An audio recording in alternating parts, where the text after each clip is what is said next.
Is D you worth the hype? और चलिए यार, अब कई बार बच्चे मेरे से पूछ लेते हैं, इसको लगा देते हैं वही।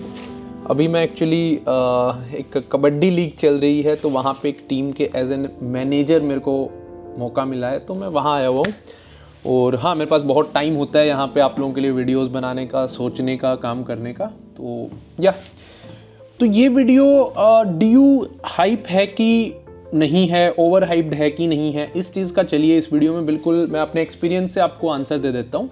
हाय, this is Sumit Kumar. From last 5 years I have been helping students regularly cover from ground to the top officials of the university. So whatever I tell you is verified and authentic.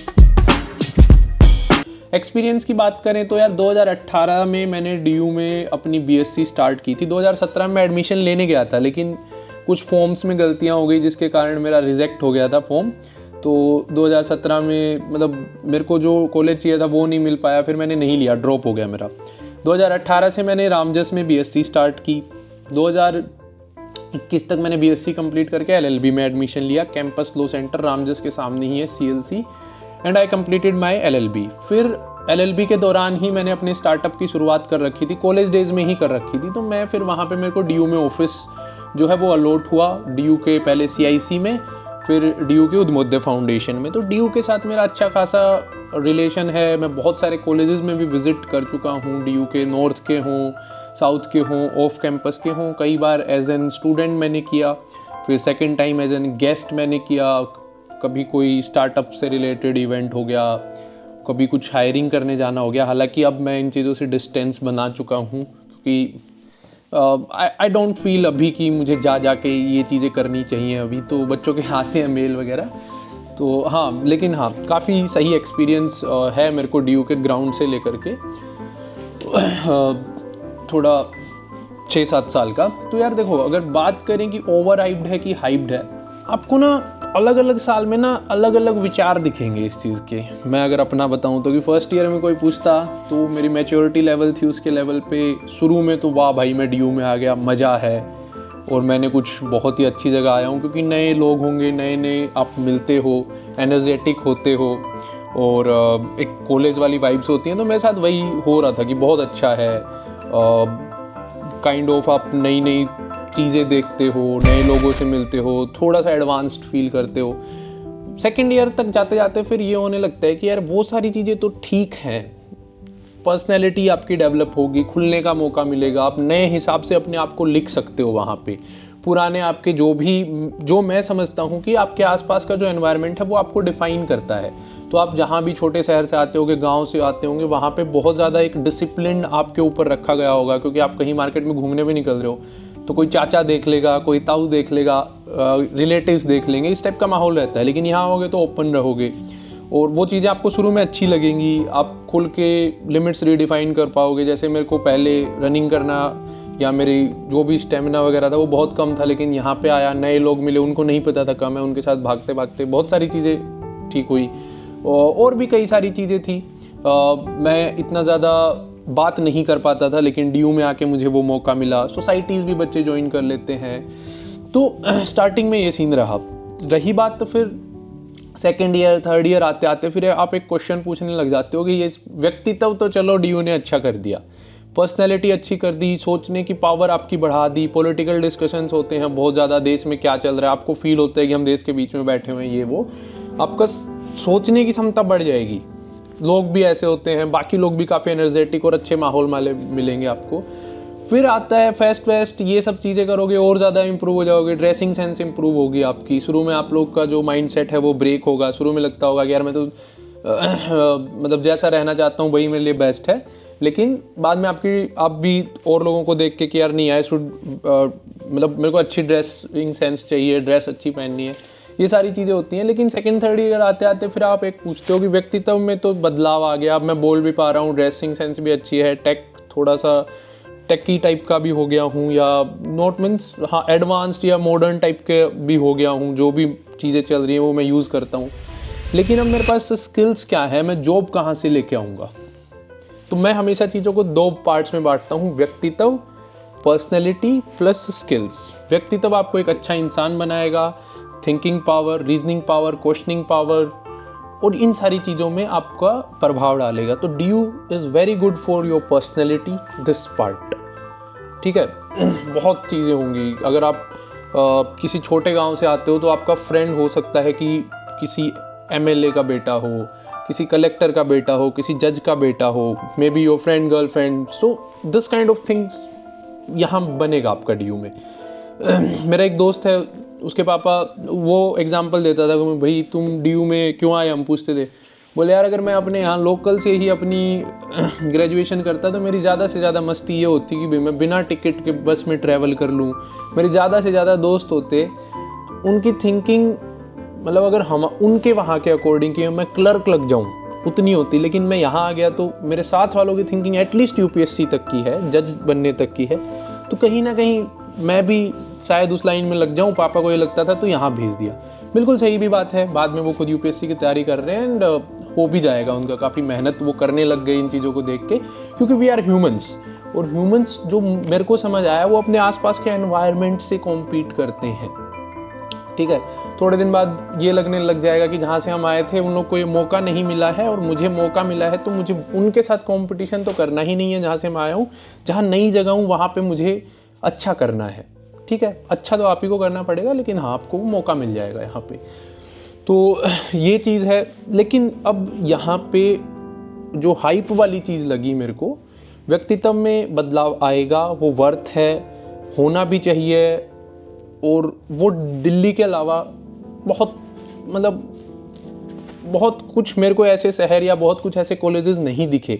Private colleges में ना वो उतना नहीं उभर के आ पाता, क्योंकि ना कहीं डिसिप्लिन कॉलेज वालों को रखना होता है, बहुत सारी चीज़ें रेस्ट्रिक्टेड होती हैं। लेकिन जब आप गवर्नमेंट यूनिवर्सिटी में आते हो, आप अपने हक की लड़ाई लड़ने की एक वो ग्राउंड आपको मिलता है, तो वो चीज़ें ना इतनी डिसिप्लिन के चक्कर में ना दबाई नहीं जाती। यहाँ पे प्रोटेस्ट होते हैं और मतलब एक गवर्नमेंट है तो काइंड ऑफ आपको ज़्यादा इंडिपेंडेंस रहती है। प्राइवेट वालों में तो ये है कि हमारा नाम खराब हो जाएगा, भाई इनको ऐसे ऑर्गेनाइज ही मत होने दो कि ये एक पावर बन जाए।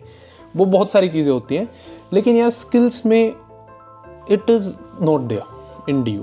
Anything it will never get you employed if you pass out from DU। एक दो कॉलेज हैं जहाँ पे मैं सेटिस्फाइड नहीं हूँ जो उनकी प्लेसमेंट है, लेकिन हाँ लोग ठीक है। हम इंडिया में जो वो प्लेसमेंट देते हैं हमारे लिए उतना पैसा भी काफ़ी ज़्यादा है। The families, the background we are coming from. तो सेकेंड थर्ड ईयर में आते आते आपको वो जो फैंसी लाइट्स फेस्ट, आपकी पर्सनालिटी, व्यक्तित्व, सोसाइटीज़, ये सारी चीज़ें लगने लग जाती हैं कि चलो ये तो हो गया, लेकिन लाइफ में क्या मिल रहा है। वो पार्ट DU में फिर जाता है सरकारी नौकरियों की तरफ। बच्चे जाते हैं CGL, UPSC और जो भी इस प्रकार के एग्ज़ाम्स हैं, वहाँ पे अगर आप कुछ नया इनोवेटिव और उस टाइप के बंदे हैं वो बहुत कम है। टेक की काफ़ी बच्चे आते हैं कि हम कोडिंग कर लेंगे DU में जाके, ये कर लेंगे, वो माहौल नहीं है यहाँ पे। प्राइवेट सेक्टर में थोड़ा कम माहौल आपको देखने को मिलेगा। लेकिन हाँ काफ़ी बच्चे फिर क्या करते हैं, थर्ड ईयर कंप्लीट हुआ तो गवर्नमेंट जॉब्स में गए, कुछ फर्दर स्टडीज़ के लिए गए, कुछ जो है प्रोफेशनल कोर्सेज हो गए, उसके बाद कॉरपोरेट सेक्टर में जाते हैं। मेरे को कुछ DU ऐसा सा दिखता हुआ प्रतीत हुआ कि व्यक्तित्व के लिए अच्छा है, फॉर एम्प्लॉयमेंट थोड़ा मतलब नहीं है DU में उतना ज़्यादा माहौल।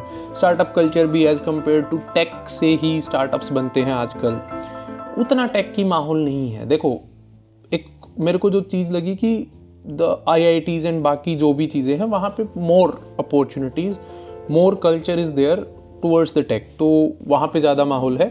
और मैंने क्या सोचा, मैं ये वीडियो प्रिपेयर करके नहीं बनाता हूँ जब भी मुझे ओरिजिनल वीडियोज़ बनानी होती हैं, क्योंकि आई थिंक कि ओरिजिनलिटी ना ब्लर हो जाएगी अगर ज़्यादा सोचूंगा, तो कुछ ना कुछ मैं फिर उसमें चिपका दूंगा गलत सलत चीज़ें।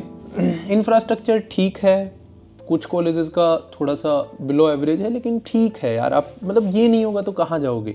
मेरे को जो लगता है कि माहौल से क्लास बनती है, क्लास से आप पे इम्पेक्ट आता है। तो जो आसपास के बच्चे होंगे ना वो एटलीस्ट एस्पिरेशनल होंगे, कुछ अच्छा करके आए होंगे आपके साथ, एटलीस्ट उनको लाइफ में कुछ करना होगा, वैसे लोग होंगे। तो उस क्लब में आप घुसना चाहते हो, DU अच्छा है, ठीक है। तो इंफ्रास्ट्रक्चर की बता दी मैंने, पर्सनैलिटी की बता दी, वो इम्प्रूव हो जाएगी। हाँ, हालांकि फिर भी नहीं भी होगी पर्सनैलिटी अगर आप अपना ग्रुप वैसा चूज़ कर लेते हो। जो काफ़ी लोग क्या करते हैं कि दे गेट सेग्रीगेटेड कि मेरे यहाँ से कौन है, मेरे यहाँ से कौन है, उसको ढूंढते हैं। भाई तुम्हारे यहाँ से ही रहना था तो तुम अपने वहीं रहते ना। सब तो देश है यार अपना, अलग अलग देश के बच्चों को जानो, अलग अलग देश से फ्रेंडशिप, जगह से फ्रेंडशिप करो आप, उसमें फिर आप उनकी चीज़ों को सीखोगे। आप अपने माइंडसेट को भी तो दूसरे के अकॉर्डिंग सोचने के लिए पावरफुल बनाओगे ना। तो वो भी चीज़ें होती हैं भाई, मैंने देखी हैं। हमारे हरियाणा, राजस्थान इधर के जो बच्चे आते हैं तो यूपी, गलत नहीं है, लेकिन फिर आपका मान लो दिन में 24 घंटे हैं, 8-9 घंटे सो रहे हो, 9-10 घंटे आप उसी माहौल में बिता रहे हो जो आप अपने वहाँ बिताते, तो आपने नई चीज़ें नहीं सीखी। नई क्या पता यार, मैं मानता हूँ ये एज बीइंग एन एंटरप्रेन्योर, नई अपॉर्चुनिटीज़ आएंगी ना, नए लोगों से बात करोगे। अब आप ही के अकॉर्डिंग आपके यहाँ जो एम्प्लॉयमेंट है, जो वे ऑफ थिंकिंग है, जो एम्प्लॉयमेंट गेन करने के वेज हैं वो लिमिटेड हैं, और आपके आसपास वाले भी आपको वही सजेस्ट करेंगे। लेकिन वहीं अगर आप किसी बेंगलोर वाले को दोस्त बनाते हो, मे भी आपको पता ही नहीं, कल को आप स्टार्टअप में घुस जाओ, उसके साथ कुछ ट्राई करने चले जाओ, कोई इंटर्नशिप करने चले जाओ, तो चीज़ें काफ़ी चेंज होंगी अगर आप करना चाहते होगे। अपॉर्चुनिटीज़ रहेंगी। आप DU में आते हो, काफ़ी पेरेंट्स कई बार पूछते हैं मेरे से कि जी अभी उतने पैसे नहीं हैं, तो मैं बोलता हूँ देखो जी, 3-4 साल अगर आप दुखी सुखी पा के अगर भेज पा रहे हो, और भरोसा रखना पड़ेगा आपको आपके संस्कारों पे, आपकी अपब्रिंगिंग पे जो आपने बच्चे को दी है, तो भले ही बीच में संघर्ष आएगा, स्ट्रगल आएगा, फेलियर्स आएंगे, पर उन सब के बाद कुछ ना कुछ अच्छा ज़रूर जो है रिज़ल्ट मिलेगा। मैं आज भी यही मानता हूँ। अगर मेरे पास DU नहीं होता, मैं कहीं और से ग्रेजुएशन कर रहा होता, maybe in self doubts I would have been the other person if I don't have this platform, जितना भी मुझे मिला है।